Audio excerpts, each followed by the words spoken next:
Salut, c'est Julien de Casabianca de Outings Project et vous écoutez du Mur au Mic.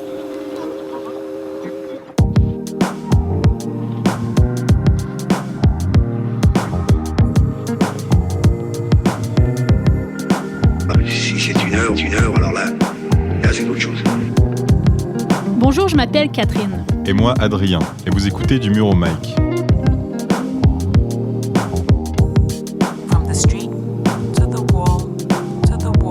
Du Mur au Mic, c'est un podcast sur l'art, en particulier l'art urbain. Vous savez, tous ces artistes qui font de la rue une galerie d'art à ciel ouvert, eh bien notre objectif avec ce podcast, c'est de le faire connaître du grand public. Parce que si leurs œuvres sont souvent éphémères, certaines d'entre elles réussissent à rester gravées dans nos mémoires et faire réagir.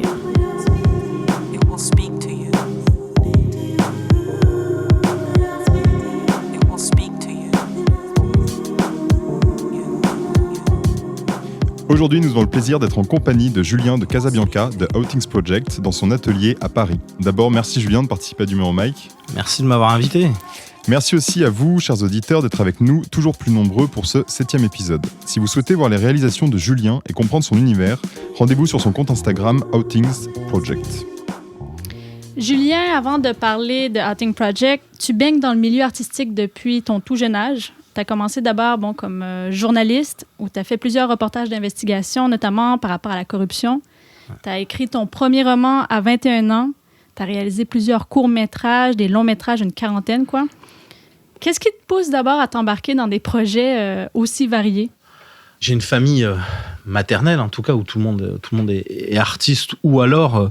comme ma mère d'ailleurs, qui touche à tout, tu vois. Elle tricote, c'est génial. Elle peint, c'est génial. Enfin, elle est douée à tout. Donc, on a grandi là-dedans. Évidemment, les parties de Pictionary étaient géniales, quoi. Parce qu'on était obligé de trouver des subterfuges pour que les gens ne trouvent pas tout de suite, parce qu'on est tous trop bons en dessin. Donc, c'était assez marrant.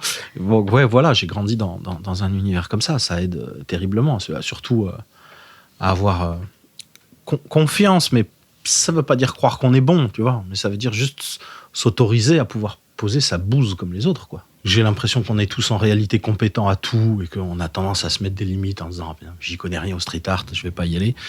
Et alors, on n'a qu'à y aller sans rien y connaître. Alors, il se trouve que là, par chance, j'ai eu une visibilité où, voilà, il y a des gens qui ont bien aimé, mais j'ai 40 projets artistiques que personne n'a aimé. Hein. Peu importe, on se lance. Là, ça fait... j'ai passé le confinement à faire une BD. Je fais 190 pages de BD, tu vois. Je sais pas, j'en ai jamais fait de ma vie, donc on verra. Avant de devenir street artiste, tu as essayé d'autres formes d'art, comme la peinture, la sculpture. Quand as-tu le déclic de faire du street art ? C'est pas un déclic, c'est un moment qui s'est passé où j'étais avec deux de mes plus proches, Lottie et Maïlis, on marchait dans la rue. Et il y avait au mur, quelqu'un avait collé comme un poster, tu vois, une reproduction d'une peinture classique. Mais vraiment, c'est-à-dire telle qu'on l'achète au Louvre, tu vois. Et le gars, il l'avait collé sur le mur. Et on s'est arrêté. Alors ça, c'est aussi l'avantage, tu vois, d'être investi entièrement dans la pratique artistique, d'être dans un squat artistique aussi. Ça veut dire que moi, j'ai pas besoin de passer ma journée à travailler pour payer mon loyer. Non, je peux passer ma journée à réfléchir à ce que je fais comme artiste. Et on est resté devant ce truc et ça marchait. Ça n'avait aucun intérêt, ça marchait pas, tu vois. Et donc, on était tous les trois à réfléchir. Pourquoi cette œuvre classique qui, dans le musée, nous attire l'œil, ici, nous intéresse pas? Et notamment, elle était accrochée comme une peinture normale, à hauteur du regard. Aucun intérêt. La personne qui l'avait collée avait enlevé le cadre. Donc, il n'y avait plus de séparation entre le décor intérieur de la peinture et puis le décor de la ville. Et donc, ce choc-là marchait pas. Enfin, il n'y avait rien qui marchait. La taille marchait pas. Et bon, voilà, en discutant comme ça à trois, on s'est dit, mais en fait, il n'y a pas besoin de décor. Il y a déjà un décor qui est la ville. Il fallait enlever le décor. Ah ouais, en fait, il aurait fallu détourer les personnages. Ah putain, ça peut être chouette. Oui, mais pourquoi alors? Tu vas te retrouver avec des personnages qui font 5 cm. Et c'est quoi cette histoire? Tu ramènes des Playmobil dans la ville ou... Ben non, il faut penser une autre taille. C'est des humains. On va les faire à taille humaine, en fait, juste. Waouh. Ah putain, ça pourrait vraiment être bien, quoi. Demi-tour, hop, on est parti au Louvre. On a pris en photo plein de personnages qui nous plaisaient. On est parti à l'imprimerie du coin. On a imprimé à taille humaine, on a découpé. On a collé dans la rue. Et là, tout d'un coup, on a découvert la force du truc. Comme souvent dans la pratique artistique, c'est plus dans une démarche, d'éclaireur, tu vois, où tu sais pas ce que tu vas voir et trouver, mais t'y vas, que tu trouves, quoi. On n'est pas des On n'est pas des archers qui savent exactement ce qu'ils ont à faire et taper dans la cible. On ne sait pas. On va et on trouve. Et voilà. Et ça nous a tellement intéressés et plu à nous qu'on s'est mis à faire plus que ça, quoi. Voilà. Pour expliquer un peu aux auditeurs, c'est quoi Outing Project? Ce sont des œuvres classiques que tu prends en photo dans les musées, des musées du monde entier. Souvent des œuvres inconnues du grand public. Et dans cette œuvre-là, tu choisis un personnage qui n'est pas forcément en premier plan du tableau ou de la toile. Tu isoles ce personnage de son contexte, comme tu dis, pour le faire vivre dans notre monde, sous forme de collage grand format, taille réelle. Tu as même fait aussi des monumentales. Tu en as fait quoi, une 40? Je fais une quarantaine, ouais. Ouais, alors il y a un truc qui est important là-dedans, c'est que moi, je ne vais jamais dans un autre musée que celui de la ville où je vais coller. Donc, je vais dans les quartiers riches où il y a les musées, chercher l'œuvre, et tel un Robin des Bois, je vais la coller dans les quartiers populaires. Mais je ne vais pas l'emmener à l'étranger, l'œuvre. Ça ne sert à rien. On est dans un monde suffisamment comme ça mondialisé, où on n'arrive plus aujourd'hui ni à manger, ni à porter des vêtements qui n'aient pas traversé le monde, alors qu'on a des œuvres qui sont dans le quartier d'à côté, qui nous appartiennent à nous, hein, tous les habitants du coin, là, c'est ça, d'être citoyen et d'avoir un musée avec l'argent public. Donc moi, en le ramenant à l'extérieur, je le ramène à qui de droit? Au vrai possesseur. Puis celui qui possède l'œuvre, c'est le citoyen. Il est dans la rue, le citoyen. Il n'est pas à la tête du musée. Donc l'idée derrière, c'est vraiment de créer une sorte de pont entre le contemporain et l'ancien, mais également le populaire et le huppé, si je puis dire. Ouais. Si tu veux, les œuvres, elles ont un côté magique dès que tu les sors du contexte. D'ailleurs, souvent dans le musée, fatalement, je veux dire, c'est comme n'importe quoi. T'envoies 500, donc t'es épuisé, tu vois. Je veux dire, on l'a tous fait. Quand tu vas dans un musée, t'as mal à la tête. Et puis surtout, il y a un conditionnement, puisqu'on va t'emmener vers les blockbusters des musées, la Joconde, qui tu veux, qui sont intéressantes, tu vois, mais qui sont pas plus intéressantes que d'autres peintures qui vont être dans des coins et que les gens vont pas voir. Donc moi, je vais chercher complètement librement les peintures qui me plaisent, les gens que les personnages que j'ai envie d'emmener avec moi dans la rue. J'ai envie de libérer, là, un peu comme un prince charmant, les emmener dehors, les libérer du château. Tu vois. Et du coup, j'utilise toujours des œuvres classiques. D'abord parce que c'est libre de droit. Hein. À partir du moment où l'artiste est mort depuis plus de 70 ans, je suis le propriétaire, toi aussi, vous aussi, tout le monde. On est le propriétaire, c'est le patrimoine. J'ai déjà essayé avec des œuvres plus contemporaines. Tu vois. J'ai collé du Picasso, du Miro. Ça n'a strictement aucun intérêt. On dirait du graffiti normal. Le choc qu'il y a dans mon travail, où tu vois clairement que tu as affaire à du classique qui n'est pas à sa place, disparaît dès que j'utilise des contemporains. Ça marche pas. Ça marche pas aussi avec des hyper-réalistes, même s'ils sont très anciens. Genre le Caravage, ça marche pas. On dirait une pub Nescafé, quoi. Ça marche pas. Comment ça se passe dans ta tête? Là, tu te promènes dans le musée, tu regardes les œuvres. Tu fonctionnes par coup de cœur et par choc que ça créera dans la rue? Comment ça se passe? C'est quoi le process? Non, dans le musée, j'ai pas de coup de cœur. Parce que d'abord, le musée, ça m'a jamais intéressé. Moi, c'est pas un truc qui me plaît. J'y allais pas avant. Là, dans tous les musées, t'as au moins un tiers du musée, c'est des œuvres bibliques, enfin, que des œuvres guerrières, enfin, que des trucs qui, moi, m'intéressent pas. Donc, j'ai pas de coup de cœur. Ça m'est arrivé, tu vois. Bien sûr, des fois, de temps en temps, tu tombes sur des personnages où c'est moins un coup de cœur qu'une excitation et une impatience de l'emmener à l'extérieur. Mais voilà, je vais prendre dans le musée un peu tout ce qui est possible à prendre. Voilà, en photo. Tac. Dès que ça pourrait, je prends. Et je documente le musée comme ça. Et c'est ensuite, quand je vais me promener dans la ville et que je vais voir les murs, que là, j'ai des coups de cœur. Des coups de cœur qui sont à double coup. Le premier, c'est le mur lui-même qui va m'attirer par sa beauté. Et le deuxième, c'est la relation de cette œuvre. Et si tu veux, c'est une approche qui est presque inversée de ce qu'on fait normalement en graffiti, par exemple. Quand moi, je vais coller, j'arrive avec une œuvre et mon travail commence exactement là où s'arrête la peinture. Okay. Parce que la peinture, elle est déjà faite. Oui. Donc mon travail, c'est de constituer un décor. C'est-à-dire, j'ai un environnement et je vais aller mettre cette peinture-là. Alors que quand tu fais du graffiti, ton travail, il s'arrête à l'endroit où ta peinture s'arrête. Ouais. La plupart du temps. Il y en a qui cherchent un environnement comme Ox, qui va chercher vraiment à créer un paysage. Mais moi, ça n'est que ça, puisque c'est déjà imprimé, c'est déjà peint par un mec incroyable il y a 200, 300 ans. J'ai juste un pauvre poster, tu vois. Et il faut que je crée un décor. Donc c'est aussi pour ça que mon travail est vraiment en deux temps. C'est-à-dire, il y a à la fois le collage et il y a la photographie. Et d'ailleurs, quand je choisis un mur, je commence par cadrer avec mon téléphone pour trouver quelle va être la photo. Et c'est ça qui va décider de mon emplacement. Okay. Parce que pour moi, les photos, c'est pratiquement le travail fini. En tout cas, c'est un travail qui n'est pas éphémère. Et puis c'est ça ensuite qui est exposé dans les musées aussi. From the street to the wall, it will speak to you. From the street to the wall. Assez rapidement, tu as décidé également d'en faire un projet participatif où tu incitais les gens du monde entier à faire de même sur ton site. Ouais. Est-ce que tu peux nous expliquer comment ça s'organisait ? Pendant 1 an, il y a plus de 200 personnes qui ont collé. Aussi bien à Islamabad qu'en Nouvelle-Zélande et tout, ça a été super. Et puis ça s'est filoché tranquillement. Plus mes propres collages ont buzzé, et plus ce participatif a disparu. Alors finalement, aujourd'hui, la seule manière que ça a d'être participatif, c'est comme...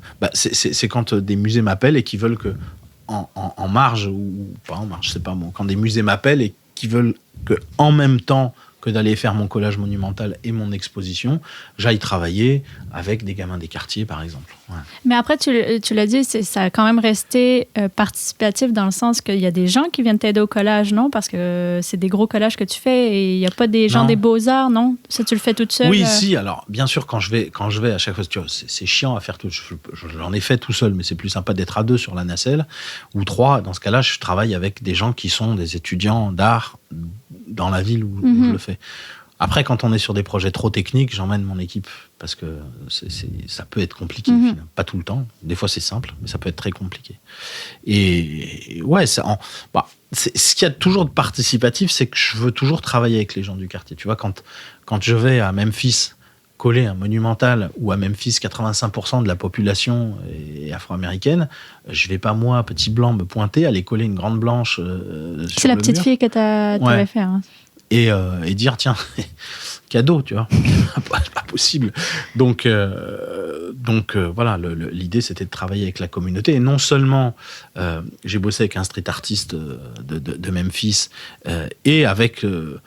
plein de gens du quartier, on a collé en plus du monumental des tailles humaines dans les quartiers qu'ils avaient choisi eux-mêmes, hein, évidemment. Ils vont dans le musée, ils picorent dans le musée, ils choisissent leurs œuvres, ils font leur cueillette, et après ils vont coller. Ouais, ça je le fais tout le temps, mais le geste il est tellement chouette que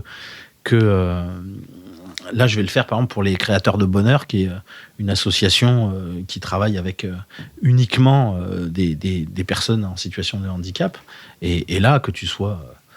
que tu aies les mains qui tremblent, qu'une main qui bouge, ou que la bouche, ou que tu sois déficient mental, tu arrives à le faire. Donc, en sens, oui, ça peut être participatif et très sympa. Si je pense justement à cette petite fille-là, il y avait des cages d'escalier, les fenêtres, non, que tu as recouvertes. Donc, tu t'ajoutes un challenge quand même. Ah, c'est infernal. Ça, c'est infernal. Il y en a qui sont... vraiment, les trucs qui étaient vraiment compliqués, c'était à Bordeaux et à Memphis. À Bordeaux, parce que le bâtiment allait être entièrement rénové. Un bâtiment sublime, comme on peut imaginer une préfecture à l'ancienne, tu vois. C'était vraiment le truc. Donc, il y avait des moulures absolument partout et tout. Et le truc, c'est que mon papier est tellement léger, c'est du 60 grammes, que, tu vois, on l'entend là. T'entends qu'il est léger. Et une fois que je mets la colle sur le mur, qui est une colle bien épaisse, hein, tu vois, et je fous le papier, et là, le papier boit tout de suite, il est tellement léger, il boit toute la colle, je refous de la colle par-dessus le papier, et là, ça devient du papier mâché, quoi, pratiquement, tu vois. Et donc, je peux absolument mouler exactement la moulure qui est sur le mur, la forme. Donc, quand tu moules tout le bâtiment, t'as mal aux mains, mais c'est tout con, mais en fait c'est compliqué, parce que si t'as une moulure à un endroit et que 10 cm à côté le mur est plat, ça veut dire que ton papier va se décaler, puisque t'as un endroit où il va devoir suivre des moulures et donc perdre des centimètres, alors que l'autre c'est plat, il va aller tout droit. Donc une fois que t'as fait ta moulure, d'un côté t'es 10 cm plus haut que l'autre, et là tu commences à paniquer, quoi. Donc quand tu fais un truc sur 6, 7, 8, 9 étages, là, à la fin, tu as des décalages d'1 mètre, quoi. Voilà. Mais c'est marrant parce que tu te fais des surfroides, des vraies surfroides, tu vois. Il y a des moments, ce qui était le cas à Memphis, je suis arrivé, je me suis retrouvé avec la lèvre qui arrive au milieu des dents, tu vois. Et là, tu dis, bon, bah, c'est OK, il faut réimprimer, quoi. C'est la cata, quoi. Et sauf que tu as ton assistante qui est en bas et qui check les trucs, et tu lui dis, bon, qu'est-ce qu'on fait? Elle te dit, bah, qu'est-ce qu'on fait, quoi? On va manger? Non, qu'est-ce qu'on fait avec le problème? Mais quel problème? Et parce qu'on le voit pas. Non, parce que, tu vois, toi, tu fais des erreurs qui font 40 cm. Mais sur un mur de 20 mètres, ça... Ben oui, mais sauf que les gens qui le regardent, ils sont à 100 mètres. Ah. Donc, ils ne le voient pas du tout, tu vois. En fait, tu te rends pas compte que tu travailles au niveau d'un pixel, alors que concrètement, toi, c'est la taille de ton torse. Tu vois, donc, t'es en panique, tu vois le truc, tu dis, merde, c'est la cata. Et en fait, c'est jamais la cata. C'est assez marrant. En termes de représentation, tu nous disais en préparant cette interview que tu préférais extraire des personnes inconnues. Et si je dis pas de bêtises, je crois que quand tu avais lancé ton projet participatif, tu disais sur ton site « N'accrochez pas de Jésus, pas de Marie, pas de roi, pas de reine ». Quand on regarde dans l'histoire de l'art, le courant artistique qui va marquer un grand virage en termes de représentation picturale de scènes de vie avec des inconnus va être la Renaissance à partir du XVe siècle, puisqu'avant, il faut le rappeler, les sujets de représentation étaient principalement des sujets religieux ou nobles. Avec la Renaissance, on va commencer à voir apparaître en Europe ce qu'on appelle des scènes de genre, représentant des scènes de vie quotidienne, notamment avec les peintres flamands comme Bruegel l'Ancien, par exemple. En France, cela va prendre du temps avant que les scènes de genre soient à la mode, puisque pour rappel, encore au début du 19e siècle, un des principes majeurs de l'Académie des Arts était la hiérarchie des genres qui classait les scènes de vie quotidienne après la peinture d'histoire, avec des sujets religieux ou historiques, ou encore les portraits. Donc pour revenir à ma première question, pourquoi ce souhait de voir des inconnus ? D'abord, ça prend vite un sens politique d'aller coller un roi. De quoi s'agit-il, tu vois ? D'autre part, quand je colle dans des quartiers populaires, parce que les quartiers populaires sont par nature peuplés essentiellement de gens qui viennent de pays qui aujourd'hui sont en situation de pauvreté, c'est la raison ou de difficulté, et c'est la raison pour laquelle ils en sont partis. Aujourd'hui, dans l'environnement de l'Europe, ces pays-là ont pour religion principale l'islam. Donc on se retrouve avec cette mixité formidable en France. Mais ce qui veut dire que dans un quartier, quand tu vas au fond du 18e, fatalement, t'as vachement de gens qui sont croyants.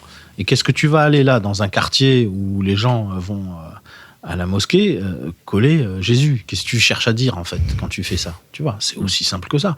Donc, évitons ce genre de choses. Et puis, c'est des gens qu'on a suffisamment vus.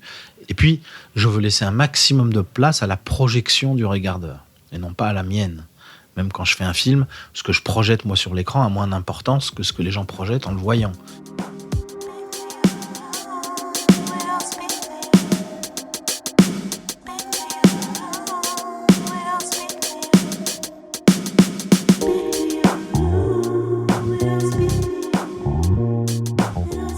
Il y a un autre dénominateur commun dans tous les domaines peut-être que tu as testé, c'est la rue aussi.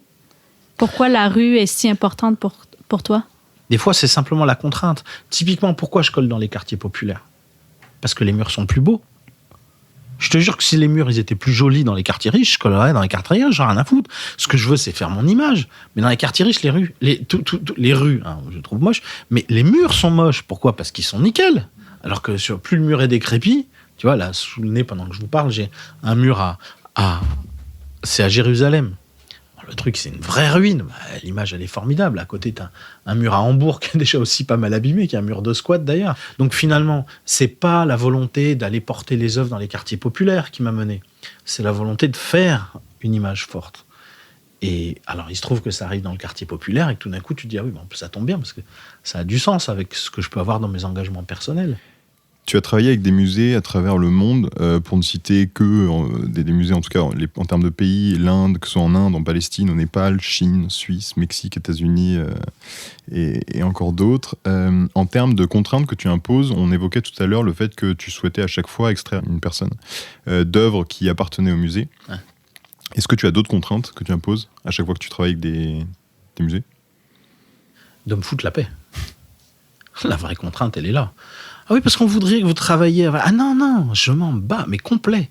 Je m'en fous complètement.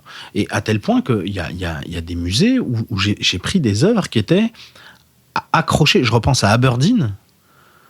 Ils ont, avec leur musée magnifique, t'as tout ce qu'il faut et tout. J'ai été au fin fond des réserves, sur les grilles. C'est-à-dire les grilles, c'est les tableaux, ils sont accrochés. C'est une grille, hein, c'est comme une grille de maison, sauf qu'elle est super grande. Et puis, t'as 50 tableaux sur chaque côté.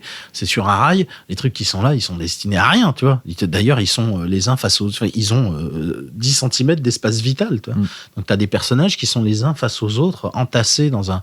C'est effrayant, quoi. Bon, voilà. Moi, je regarde tout. Je regarde toutes les grilles. Alors, quand je dis que je vais aller voir les grilles, ils sont verts parce que eux, ils ont déjà sélectionné, tu vois. Ils estiment que, ouais, mais d'accord. Ok, mais toi, t'as sélectionné ce qui est important pour l'histoire, ce qui est important pour ta ville, ce qui est important pour tes groupes d'élèves qui vont venir et qui ont des choses à apprendre. Et tu vois, il se passe des choses bizarres. À Aberdeen, je choisis une jeune fille et un jeune mec. Ils ont 8-10 ans, tu vois. Mais qui sont sur 2 tableaux différents. Il y a, je sais pas combien, tu sais, les musées, il y a 20 000 tableaux. Hein. Enfin, c'est délirant, quoi. Bon. Je choisis ça, comme ça.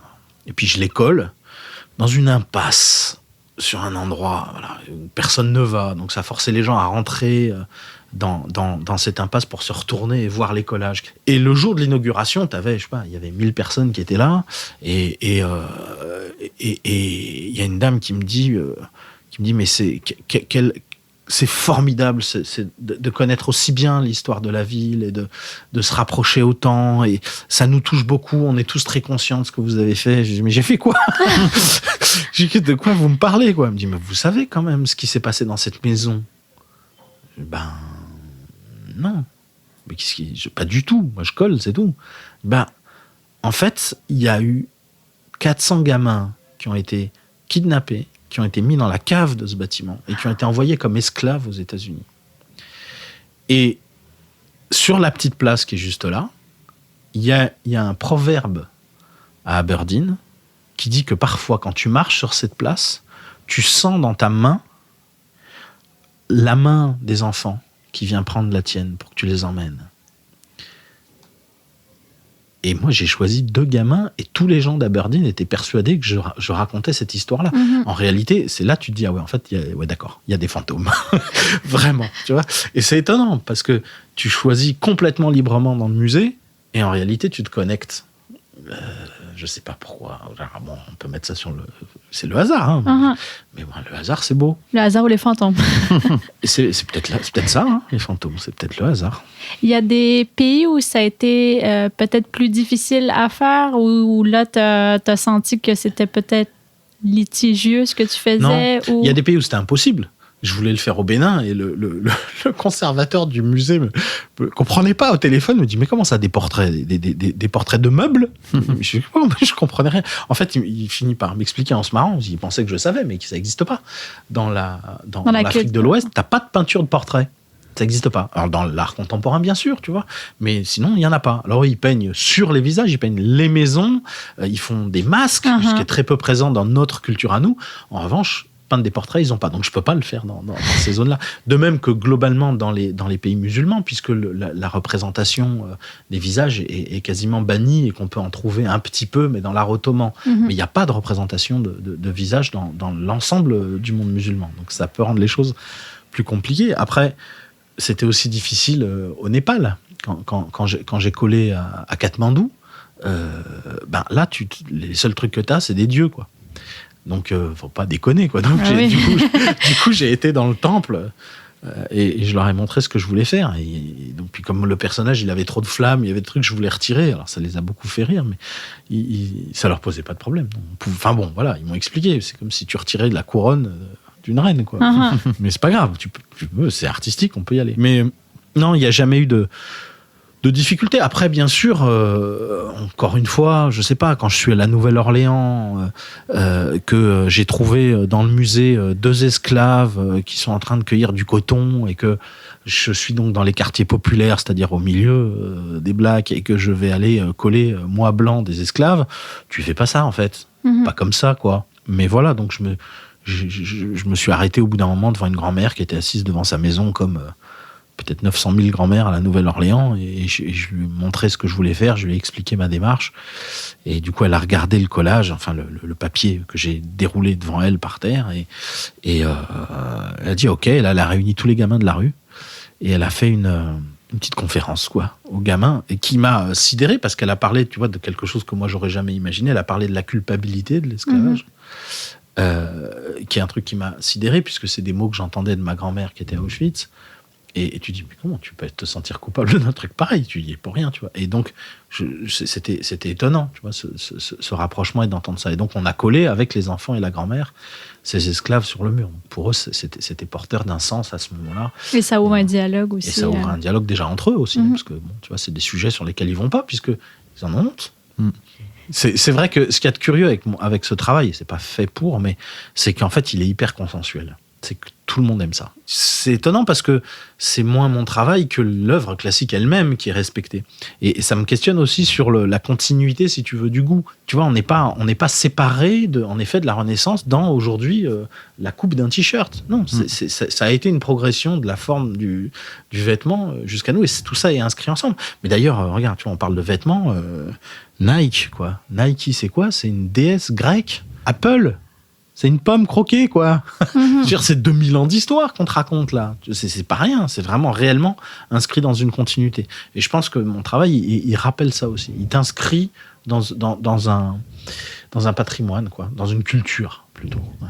Tu disais dans une interview que pour toi, extraire des personnages de peinture dans des musées et les coller dans la rue, c'est faire un acte engagé qui ressoude les gens séparés.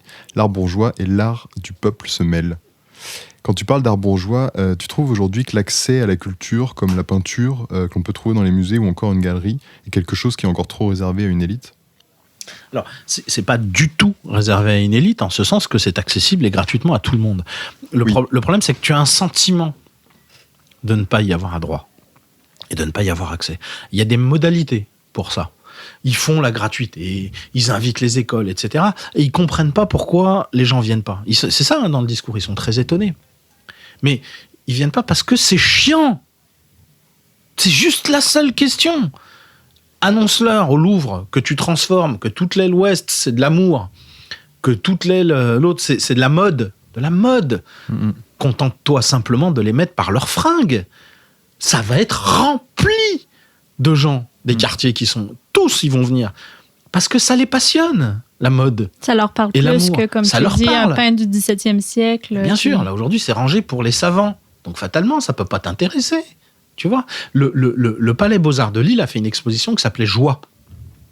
Le point commun des œuvres, la joie. De toutes les époques. Les gens, l'entrée était libre. C'était rempli de tous les types de personnes que tu peux imaginer. Et tout le monde avait la banane jusque-là. Et c'était formidable. Et oui, et pourquoi pas ? En quoi on devrait réserver ça aux sachants ? Alors, on ne le réserve pas, mais il se trouve que c'est les sachants qui vont faire les trucs et ils sont dans leur monde, mais c'est normal. Ils sont là, ils ont 60 piges, ils ont grandi dans un univers de petits bourgeois blancs dans lequel ils sont tous entre historiens de l'art à table, et donc ce qui va les intéresser, c'est de faire une... Je les comprends, tu vois. Simplement, il faut absolument mettre... Je ne remets pas ça en cause, il faut un truc en parallèle qui soit différent. Et ça, ça manque terriblement. Tu crois que c'est peut-être aussi pour ça que ton projet a eu une ampleur à l'international assez rapidement, parce que les musées trouvaient cette façon-là de se rapprocher des gens? Non, c'est pas les musées qui ont fait le succès, entre guillemets. Tout est relatif, hein, je suis pas une star, mais non, c'est les gens. Puisque finalement, c'est le buzz qu'il y a eu, tu vois. C'est-à-dire, je me suis retrouvé c'est aussi un truc je me suis retrouvé avec 12 millions de vues en 6 mois, tu vois. C'est ça qui a fait le truc. C'est un syndrome Justin Bieber, très limité, tu vois. Mais c'est ça, en fait, qui s'est passé. Et pourquoi ça a été possible ? Parce que au moment où je suis sorti du Louvre, que je l'ai fait, que j'ai essayé, que je me suis dit, putain, ça marche de ouf, j'ai décidé de faire que ça. Donc, j'ai pris des billets d'avion pour aller partout, mais c'est du Ryanair, hein. Alors, le moins cher, c'était 10 balles, tu vas à Varsovie. Alors, le suivant, c'est 5 €, tu vas à Riga, et ainsi de suite. Et donc, j'allais sur Internet, je cherchais sur les musées les œuvres qu'ils avaient un peu sur Internet, je les imprimais, et puis je les découpais. Et puis, Varsovie, par exemple, je suis resté 4 heures. Sorti de l'aéroport, je pris le taxi, j'avais fait un repérage sur Google Street, j'ai collé, et là, le hasard de ouf, c'est que j'ai collé devant les fenêtres du rédac chef de Wawa Varsovie, qui est genre je sais pas, on pourrait dire, je sais pas, entre Télérama et Libé, tu vois, et les Inrocks, un truc comme ça. J'ai pas fait exprès, moi. Hein. Je colle le truc, pof, on prend les photos, on arrive à l'aéroport, on met le temps d'attendre l'avion, tu vois, je fous les photos sur Insta et Facebook. Arrivé à Riga, il y a déjà 400 000 vues. En 2 heures après, tu vois. Voilà. Et du coup, j'ai dû revenir à Varsovie parce que j'étais devenu une star à Varsovie. Le truc que t'attends pas dans ta vie. Ben oui, c'est clair. Et je suis revenu continuer à coller et c'était l'enfer. Mais l'enfer. C'est-à-dire qu'il fallait que je sorte coller à 5 du mat parce que j'avais des paparazzis, tu vois. C'était délirant. C'était complètement délirant.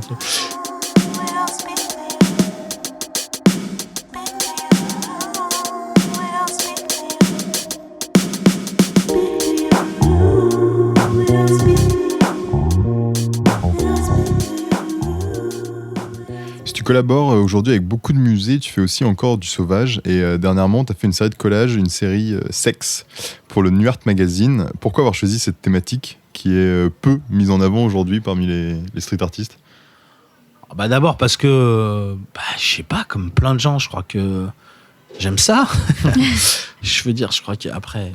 J'ai aussi pensé à faire une série bouffe, mais il y a moins de tableaux. Et, tu vois, j'ai fait cette série, j'ai collé du sexe, mais j'ai aussi collé un manifeste. Un manifeste qui a envie de dire, oh les gars, mais pourquoi, quoi? Pourquoi le street artiste qui a franchi cette frontière infranchissable, structurelle de la société qui est le droit de propriété. Ce truc qui a été le début de nos sociétés civilisées. Le street artiste a franchi cette limite-là. C'est-à-dire qu'il se permet de s'approprier un mur qui est une propriété privée pour y poser son art. Fascinant. En revanche, le street artiste ne franchit pas la limite de la sexualité. Pour une raison inexplicable. Alors, tu vois vaguement... Bon, alors des bites, évidemment, mais elles sont toujours caricaturées. Une chatte, vas-y par là, mais un peu caricaturée. Bon, il y a un mec à Bruxelles qui s'est mis à faire des choses, mais tu vois bien qu'il a pris un soin absolu. Il a mis une bite dans une chatte à un moment. T'as compris que jusqu'à l'âge de 14 ans, tu peux pas reconnaître, tu vois. Alors nous, évidemment, ça nous saute aux yeux. Mais les gamins, non. Tu vois qu'il a pris ça en compte. Alors, il a fait une grosse bite à un moment, mais au repos. C'est mon coude aussi, hein. C'est un organe, tu vois. Je veux dire, une bite au repos, c'est un coude, c'est un foie, un genou, c'est rien. C'est pas une sexualité, une bite au repos, tu vois. Tu sens qu'il y a eu une limite qui s'est posée dans le street artist où les types arrivent face au mur et se disent non. Mais pourquoi? Parce qu'il y a des enfants dans la rue, c'est ça? Mais sans déconner. T'entends les paroles qu'ils mettent dans les chansons de rap qui vont dans toutes les oreilles? Et alors toi sur le mur tu fais ah ben non, espace public, ah non, il y a des enfants qui passent. Mais en quoi ça te concerne? Tu élèves des enfants? Tu veux dire, t'as 18 ans, t'as 17 ans, t'es en train de faire des graphes, tu fais pas de cul. Pourquoi? D'autant que bordel de merde, t'es anonyme.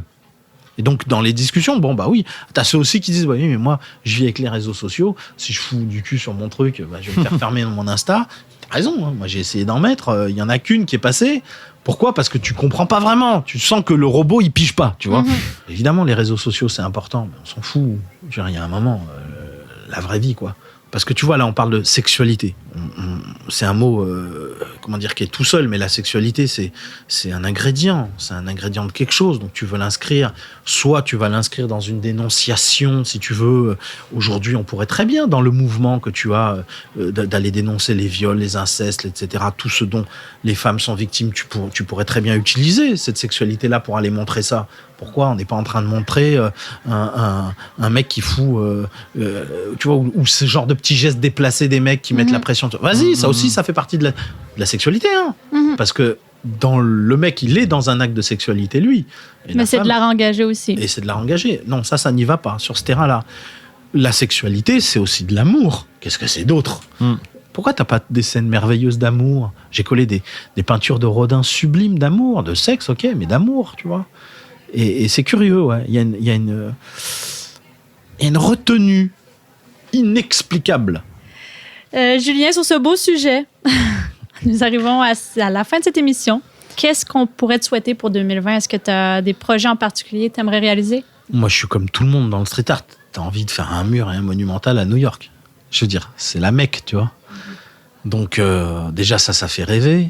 Ça se rapproche. Donc, j'espère, tu vois, ça commence à sentir bon. J'aimerais ça. Ouais. Je crois que c'est tout. Vraiment, le truc que j'ai envie de faire cette année, c'est de faire celui-là. Pour 2020, en tout cas. Ouais, voilà. Pour ce qui reste de 2020, j'aimerais bien poser un grand machin à New York. Et si j'avais les ovaires bien accrochés, je poserais un monumental de cul, quoi. Mais ça, il faudra le faire en vandale, hein. Ouais. Surtout à New York. Ce sera plus compliqué. Et prendre l'avion le soir même. Rapido. Mais voilà, faire un monumental de sexe, d'amour, ça j'aimerais beaucoup, ouais. Mais bon, je vais pas avoir le choix que de me le payer moi-même, ça. From the street to the wall, to the wall. It will speak to you.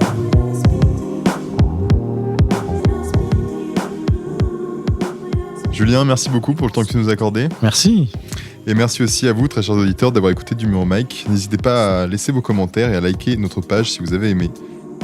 Vous pourrez retrouver le travail de Julien et de Outing Project sur son Instagram, @outing_project, ou sur son site du même nom. Vous pourrez aussi retrouver toutes nos actualités sur notre compte Instagram du Mur au Mic. Un grand merci à la galerie The Wall 51, partenaire de ce podcast.